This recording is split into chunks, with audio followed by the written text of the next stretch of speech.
Uninfluenced, mother bitches. Shit, what'd y'all get into since I saw you last? Zach? Oh, God, me first? Not a whole lot working. Just working. Dude, I've been working like crazy lately. So we're starting this off with lies. I've been working too. Shit, they're on to me. Yeah. I've actually held the plank position since the last time we hung out. Yeah. I just broke. It's been, 4 days? 4 days, yeah. My core is fucking tight. Tight as fuck. People on the audio-only podcast can't see those rock-hard abs. That's right. If you tune into the YouTube channel, you can see Mike's ab. He likes to record with no shirt on. I noticed you said his ab. Yeah, his ab. You can see Mike's ab, the one of them that's in there somewhere. There's one of them bitches.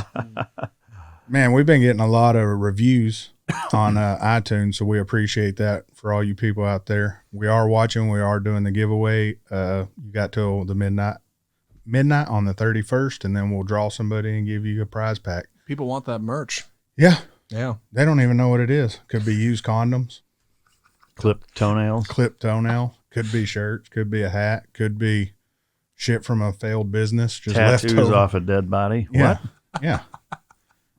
Could be the cure for corona. Sure. Anything. Winning lottery ticket. First in line for the vaccine. Blistering case of herpes in a bottle. You just don't know what you're going to get. Yeah. Crabs. Yeah.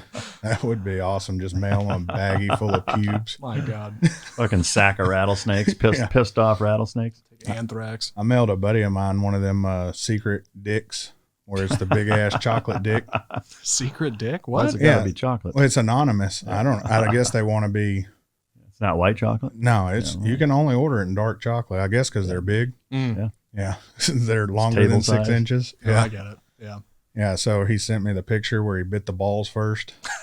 He said, I'm not taking it the head first. So I went backwards. He ate that whole motherfucker. I did it backwards so it wasn't gay. It's not gay this way. Right. Okay. I made him hurt first. Yeah. What would one of those cost? Mail a secret. Why would you ask that? I'm curious. What's a service like that? Really? Christmas presents. Yeah. It's like $30 or something. That's not bad. No. High quality dark chocolate. Well worth it. Yeah. I mailed him a bag of dicks. I've mailed him the exploding fucking thing. Confetti stuff? Yeah, Or because glitter? he'll get, the containers for signing autographs because he's on TV. He'll get the containers and they'll just be posters, so he'll sign them. Like, I've mailed him so much fucked up shit, they hired somebody to open his mail. Yeah. Well, so you created a fucking job. Look Yeah. at that. That's right. Yeah. That's a creator. stimulus. It's the Republican in me. So this motherfucker one time sends me a picture of a 7-Eleven hot dog. It was the new chili cheese dog, and we didn't have them here. The chili made into the hot dog. Like, that shit looks good. This motherfucker goes to 7-Eleven, buys the hot dog, puts all the fixings on it, wraps that bitch up, and fucking mails it to me from fucking Utah. Dude, that's awesome. When I got it, that motherfucker was green and nasty, so fucking rank. Did it make you sick? I mean, when I took a first bite, it was pretty bad. That's fucking terrible. It didn't taste anything like it looked on the first picture. Yeah. So, not this week, but next week, we're going to get into Mike's Thailand stories. Right, that's an episode by itself almost. Yeah. Yeah. We're going to get a little more into the dog side, talk more about some dogs, why Mike don't like poodles. Why he actually loves poodles. Yeah, he loves all dogs, especially the bitches. We're He doing loves the bitches. We're doing the dog thing next week. Yeah. I'm curious about the poodle thing. I'll wait. It's fine. You got a bad attitude, Zach. Somebody told me poodles were real smart dogs the other day, and I was like, really? Who? Oh, they can be. I don't want to say that. Here's one thing I will say on the serious tip about dogs and breeds is that, it's a really good generic starting point for, what to expect out of said dog. But that's it.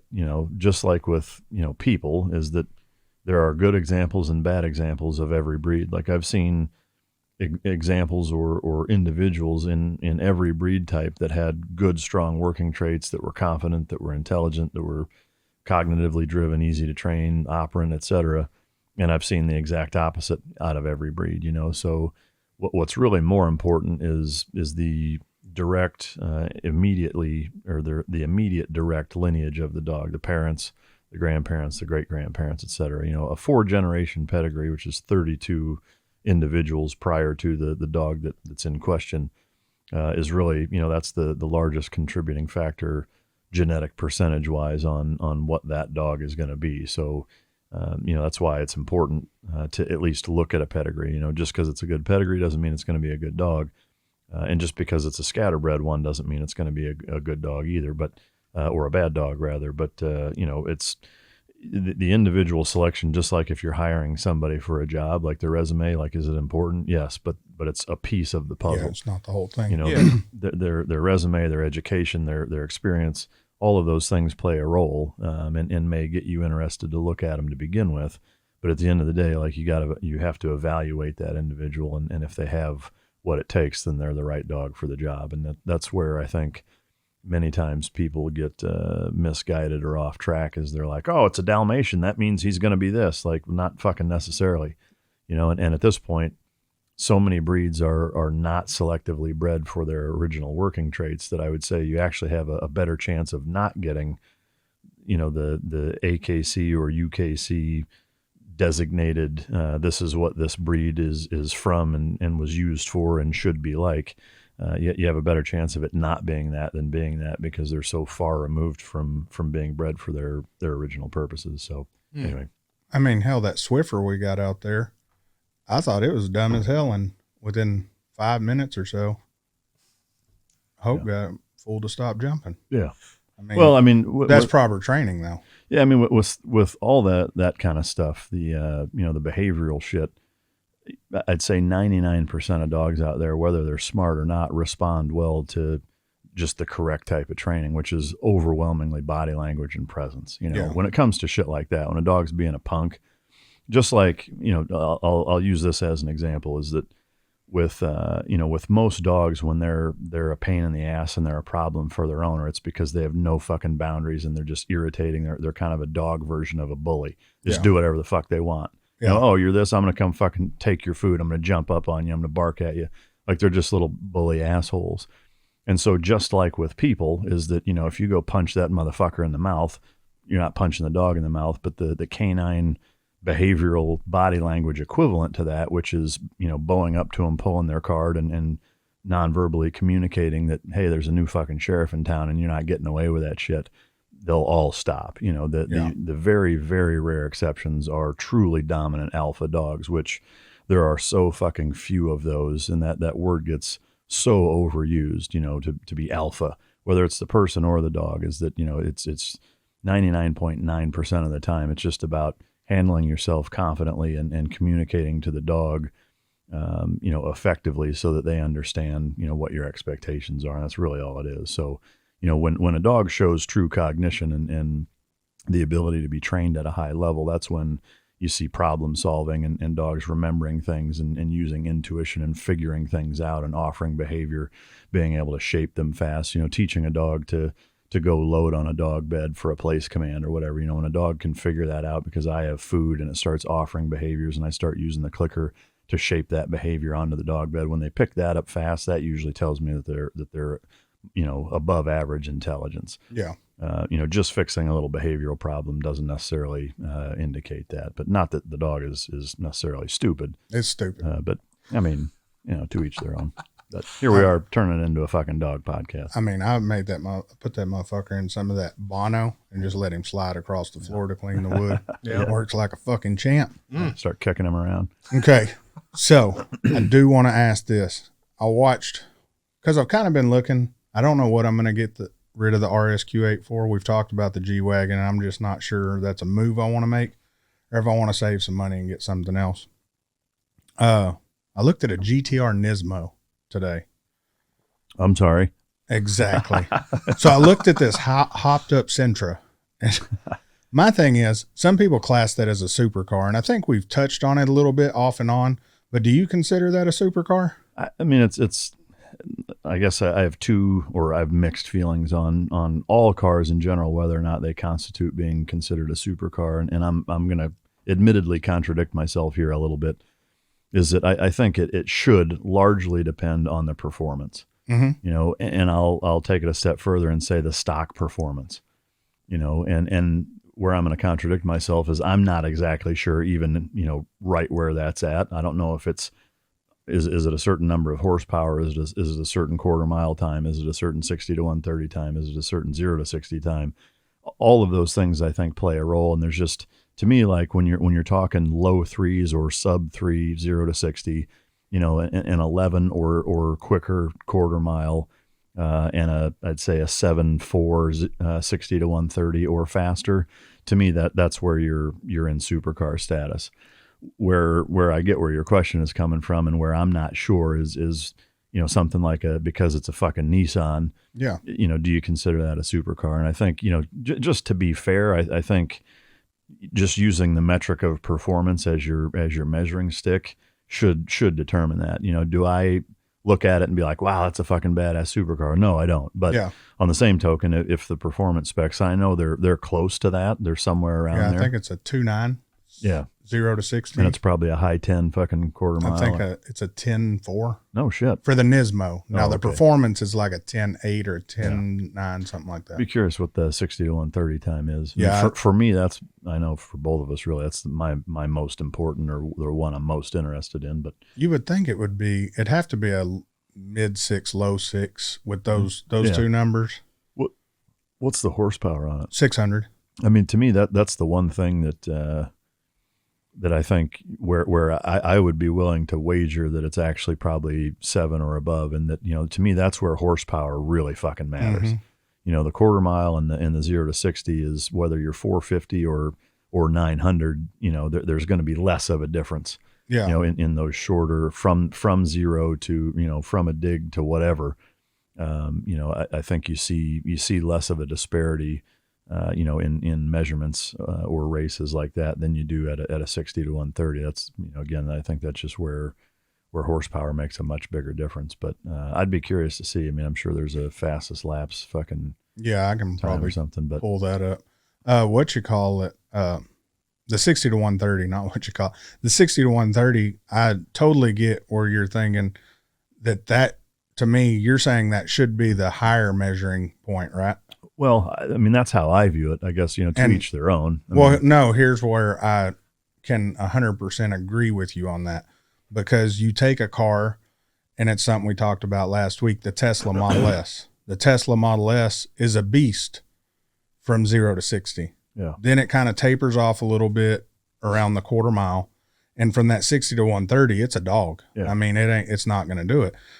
A hypercar, supercar, and all those, they're going to perform up to that 160, 175 miles, and then on it's going to change. Some people don't consider Nissan supercars because of their rarity. And I kind of like the Porsche. I have a hard time with that when these same people are the ones with Lamborghinis that are produced so much right now. Yeah. I mean, how many fucking GTRs are there? Because there's 10 or 12,000 fucking Huracans made every year. I mean, that's not a small fucking number. There's 12,000 Huracans. Let me pull up while we're talking how many GTRs are produced a year.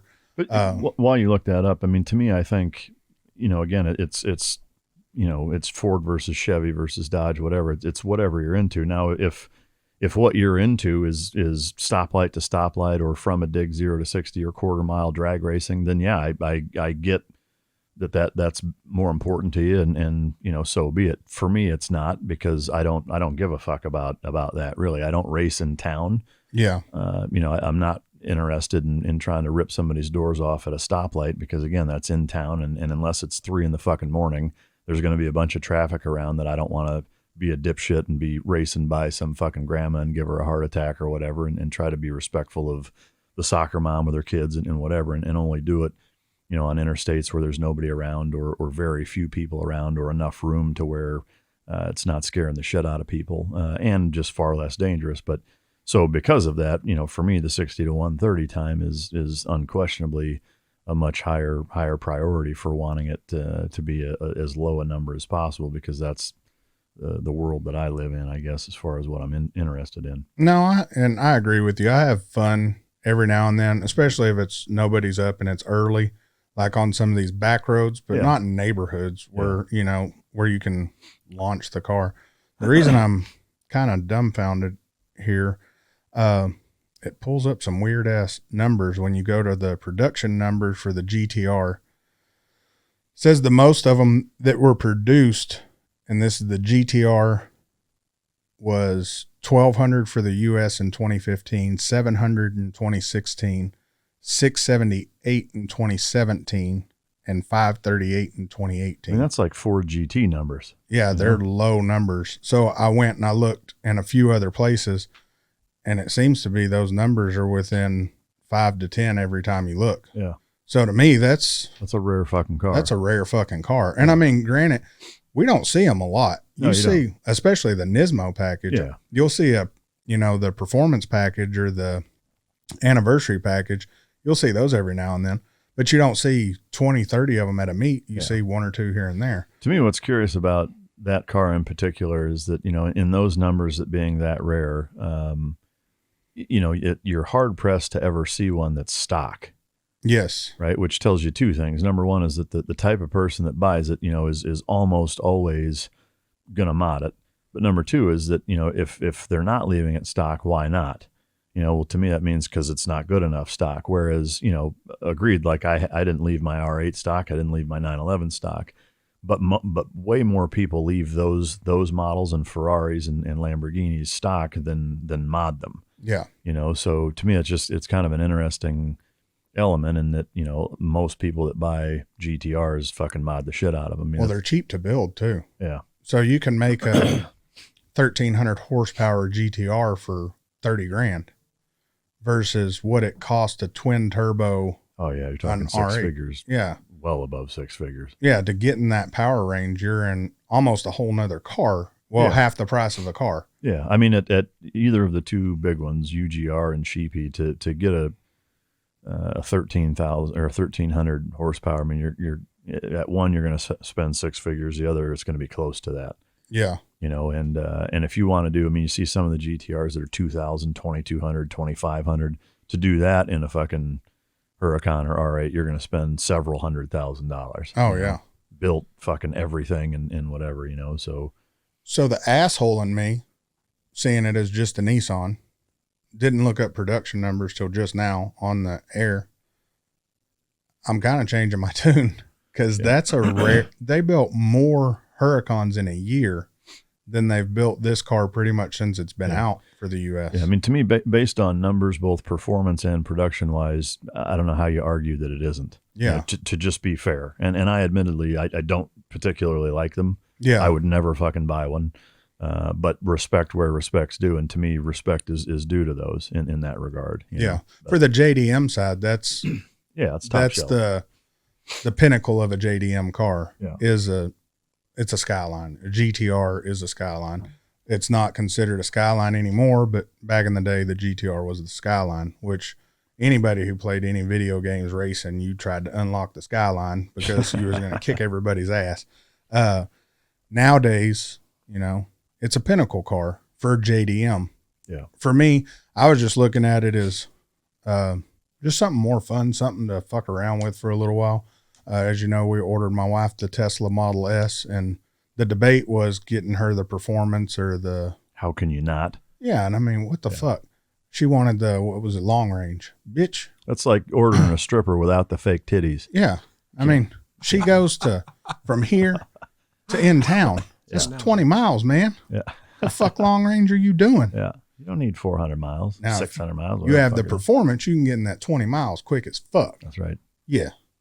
So was there any thought or consideration going towards the Taycan, or was it not even a fucking... For her, she didn't want it. She's a cheap ass, so she looks at numbers. Like if I show her the car and can mark out the price, she likes them. Yeah. But then she goes to researching them and the fucking MSRP pops up and she's like, I don't like it anymore. Yeah. She's a huge numbers. Oh, that don't make sense. Yeah. For me, I want what's going to be fun. Realistically, I'm not going to own the motherfucker forever, so who cares? Yeah. But yeah, there's a lot of good fucking cars out right now. It's a great time to fucking be alive. No, for sure it is. I mean, and to me, again, like, respect where it's due. The GTRs are no fucking slouch. I mean, they're great cars. They're not my speed, but take nothing away from them. They are absolutely a legitimate player in the roll race street car fucking scene. No question about it. So hell, they have a 7.8. And the last time it was tested was in 2015, and they're faster now. 7:08 Nürburgring time. No shit. Yeah. That's pretty fucking respectable. That's beyond respectable. I mean, of the ring. Yeah. I'm going to twist it real quick because I know we're short today on time. The AMG Black Series did its time. Did you see what it was? It was sub 7. 6:43.61. So that's a second and change slower than the GT2 RS, right? No, it's 4 seconds faster. Because that was a 647? Yeah, 6:47 for the GT2. The only thing close to it is a second behind it is the 6:44.97 in the Aventador. I looked all that shit up earlier because I was reading about the GTR. I was like, fuck, 7:08. And as I'm going through the times, the actual certified times, boom, this just popped up. And I was like, holy. So, yeah, to me, the Mercedes GT is like an alien fucking car to me. You know, Yeah. like it doesn't make sense that it's as good as it is with what it looks like. You know, Yeah. a front engine car, rear wheel drive, like, it's set up more similar to an American muscle car than it is a European exotic in terms of how it's built and whatever else, you know, and the logic that's defied by its performance. And for years, I mean, even long before this, I mean, the first GT that came out did surprisingly well that way. You know, and to me, like, if there's one metric that says this car is a bad motherfucker, it's the Nürburgring. I mean, to me, that it has to be strong everywhere to do a good time there. You know? Yeah, so it's speed, cornering, braking, everything, every fucking thing. Yeah. And so, you know, they do the notes on what the car had or what the track conditions were. They ran that on the stock production tires. Oh, shit. The GT2 RS is on race tires. Yeah. The Aventador was on race tires. The AMG Black Series was also damp conditions. And it fucking turned those numbers. That's crazy. So they're supposed to rerun it when it's better, but it's going to be a while because of the weather lately. But that's fucking stupid. Have you driven a GT before? No, and I'm scared because I looked at the Pro and I was scared I was going to buy one if I drove it. Yeah. Because I've never driven one. I'd like to drive one. The sound of it and sitting in one, they feel so fucking good. I've sat in a few of them, just sitting there. They feel good. Sounds, we've talked about Mercedes AMG over and over. That's just fucking amazing. It's the best stock exhaust out there, hands down. Oh, yeah. So what a tech was telling me when I sat in the GTR Pro was Mercedes considers that car a mid-engine car, a front mid-engine car, because the engine sits behind the front suspension instead of over the front suspension like an American car. Yeah. And I was pretty dumbfounded by what he said, and then he showed me, and they took that from the Ferrari, the F12s and the 812s and the FFs and all that. They're considered the same thing. I mean, which makes it sense balancing wise. No, it does. I mean, to me, if anything, calling a Porsche, a Ferrari, a fucking McLaren, an R8, you know, a Huracan, calling them mid-engine is incorrect. I mean, it's a rear engine. It's a rear engine car. I mean, to me, it honestly, to me, it should be based on the suspension and the driver, right? And I agree. Like most American cars are front engine cars. Mid-engine makes sense that the GT is probably the only mid-engine car out there that I know of. Yeah. And then all the rest should be considered a rear engine car. I don't know why the fuck they're not, you know. But I agree. And an interesting note on the GTR, you know, the transmission sits behind the rear axle. I did not know that either till today. That's fucking weird. I mean, it's like I said, it's like an alien car. Good old Daddy Doug was showing that. And did you see his new car he picked up? It's a Audi RS2 wagon. That dude's a fucking quirky bastard. He had it shipped in from overseas, you know, because it reached the time. And I didn't know this. I've never fucking heard of the car. It was designed by Audi and Porsche together. It's got a Porsche engine, Porsche 911 brakes, Porsche 911 wheels, and then something else on it. It sounds like a badass car then. It's cool as shit, but it's, you know, I think it's 16 years old now, so it's finally able to be imported. So it's an old school station wagon, but that bitch is neat as fuck just looking at it.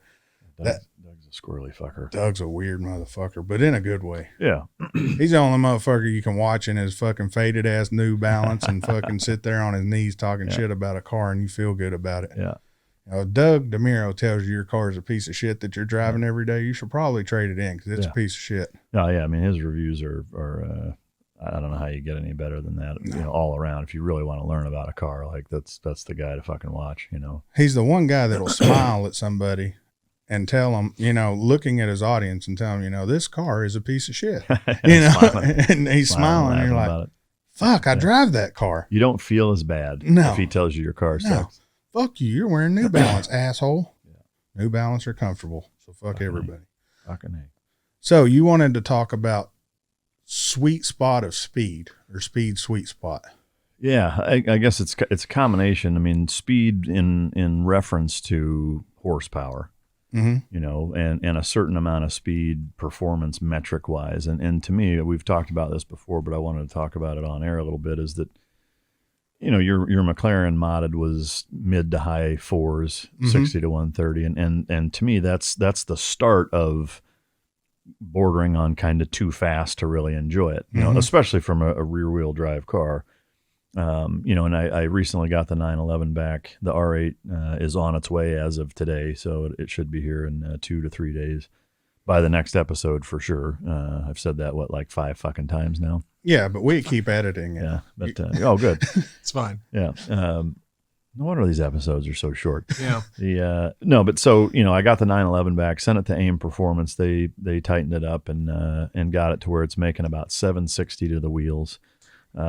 Interestingly, we went out on a double date, so we had 4 fucking adults in this 911. Now, granted, anybody who's ever even seen one, let alone sat in one, realizes that the back seat is more like child seats, but we packed 2 women back there. Yeah. And so we had, you know, in the upwards of 1,000 extra fucking pounds, you know, between all 4 of us.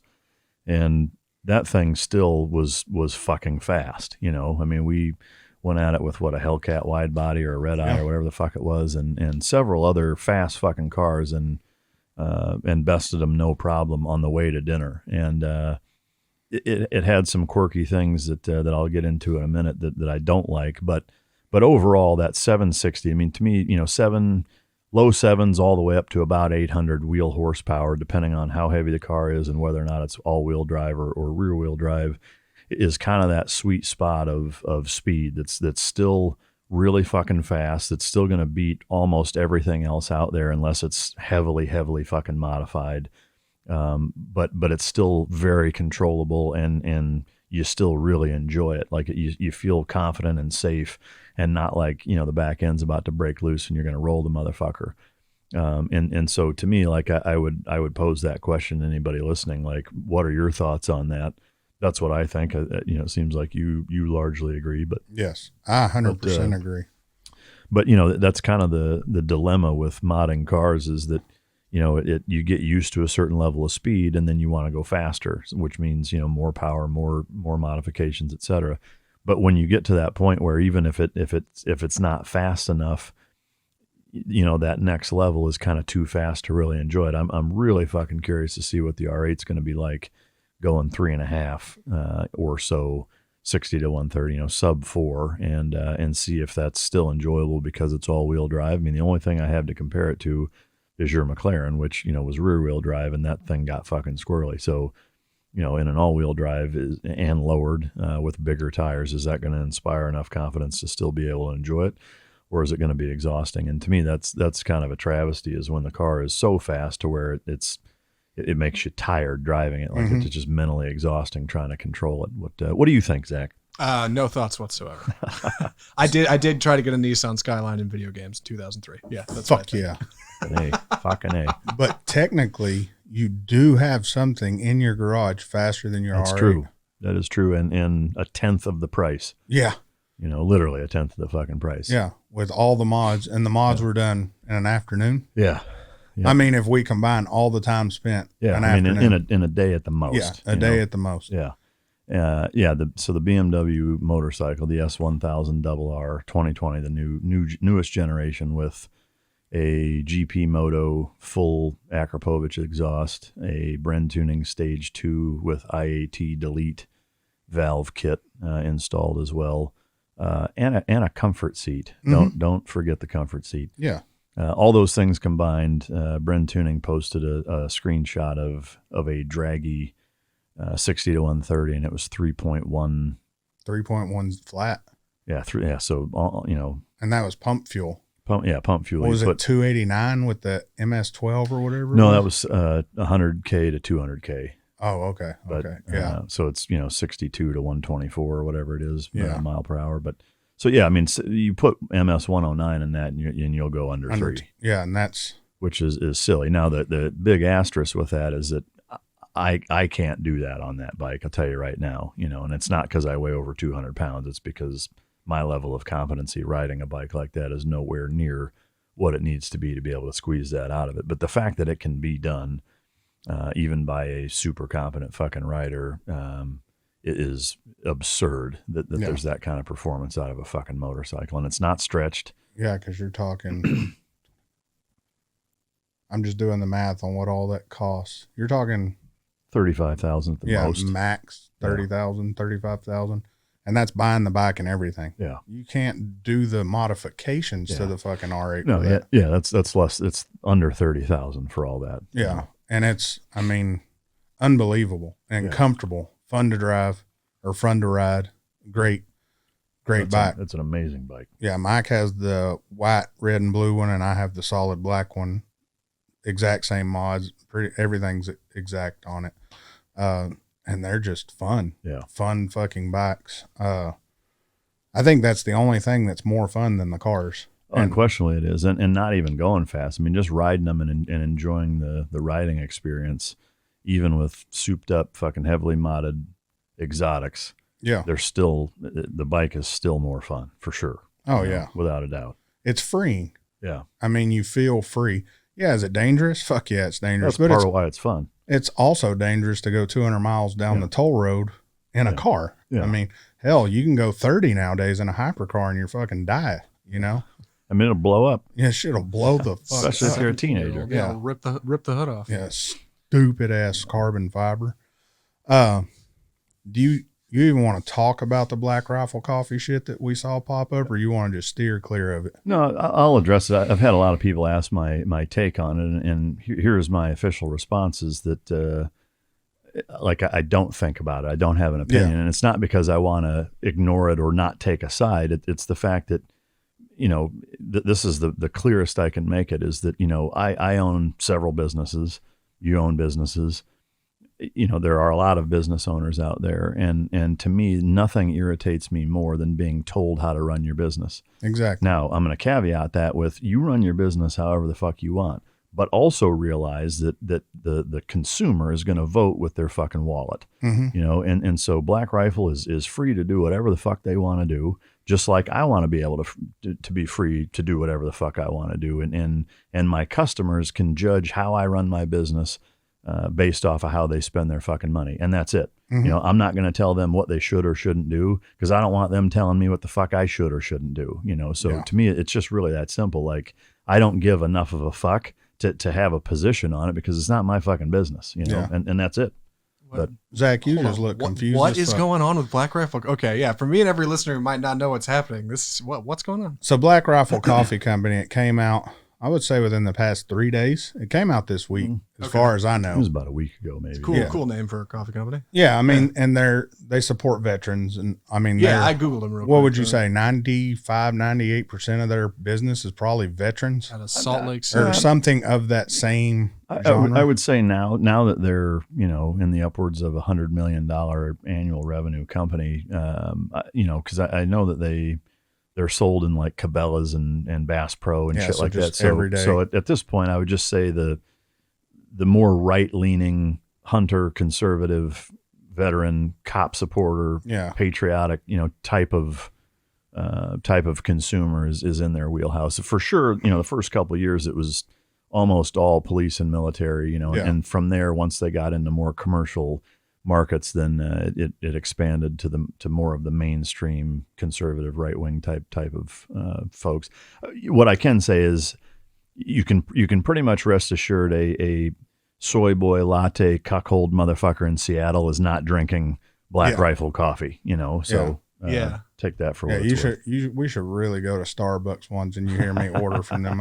I don't drink coffee, and my wife will come up, I want a non-fat Blocka or something. Sure. Chokamaka Yoko. And oat milk. yeah, and I'm sitting there saying it, and the kinds guy's of- like, "So what the fuck do you want?" I don't know, bitch, but make it vanilla and put it on ice. I don't know You what the gotta fuck order I that want. on the app. That's the way to do it. But yeah, I got you. But the crazy part is, it came out that they donated a lot of money to the Democratic Party, Oh, and Well, so yeah, I mean, let me jump in real quick. Is that the reason that there was any highlight on any of it to begin with was that a guy, that 17-year-old kid that shot and killed 2 or 3 protesters in one of the Wisconsin riots. Kyle Rittenhouse was his name. oh yeah. So during those riots, he shoots and kills a couple of guys. He gets arrested.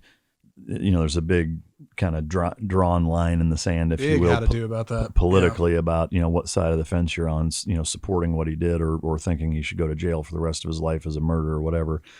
At any rate, there was recently a picture posted online by I want to say it was a purveyor or a vendor of Black Rifle coffee. So it wasn't one of their employees. It was a shop that sold their coffee, something like that.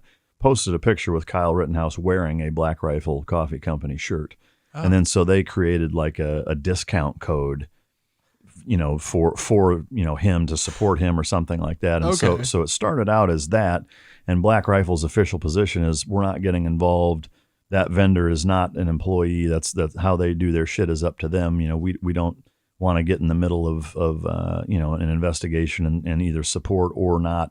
We just want to fucking steer clear of it. That's the way I understand it. I could be fucking summing this up, but what that did was that it now focused a lot of fucking eyeballs on Black Rifle as a company, and people started researching what they've done, and it came out that I don't think it's a ton of money, but to me it doesn't matter. The principle is that they donated money to Act Blue, to Tulsi Gabbard, to President Obama's campaign, to fucking Biden's campaign.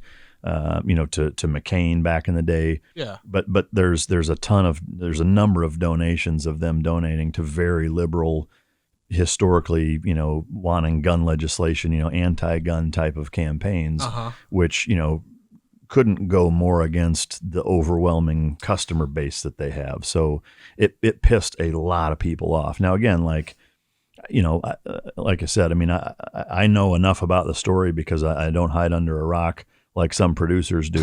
And shots fired. So I know enough to know what the story is. Yeah. But again, I've had a lot of people say, "What do you think about it?" It's like, I don't give a fuck, because the same way I don't give a fuck about the NFL or the NBA or movie stars that support certain things. Like, if I disagree with them and what they do and how they conduct themselves, I don't spend my money with them. Mm-hmm. Yeah. And that's it. So you can be outraged. It's a free country. You do what you want. But to me, like I said, if I base, how I run my business off of how my customers spend their money. And I think most companies it would behoove them to do the same. But that's definitely strange. I mean, to hear they've donated to a bunch of those causes. It says here they were endorsed by Donald Trump Jr. in 2017 after they pledged to hire 10,000 veterans that year. Yeah. That's a big move. Well, yeah. Like, what the hell? Here's how I look at it. 'Cause we talked about it a little bit before a meeting yesterday. And the way I look at it is, there's 2 sides of it. It's like having a friend who's a Democrat and a friend who's Republican. And sometimes those 2 friends stay friends. Whoop-de-doo, you're voting your way, I'm voting my, we have a couple different beliefs. Sure. Whoop-de-doo. And that's the beauty of America, is your freedom to spend your money, your freedom to vote however the fuck you want. But then you got these people who are, fuck you donated to Democrats, I'm never buying your shit again. You have the other people who are, fuck you voted Republican, I'm never talking to you again. And they have the right to spend their money, but it's exactly what you said. They can spend their money donating to whoever the fuck they want, but the consumer's going to vote their way back with their pocketbook. Yeah. And so when you're supporting certain ways, you just got to be careful. I mean, to me, it's just like everything in life, is it's prioritizing what's the most important to you, and if you're looking at it strictly from a business standpoint, that's a bad business move. Yes.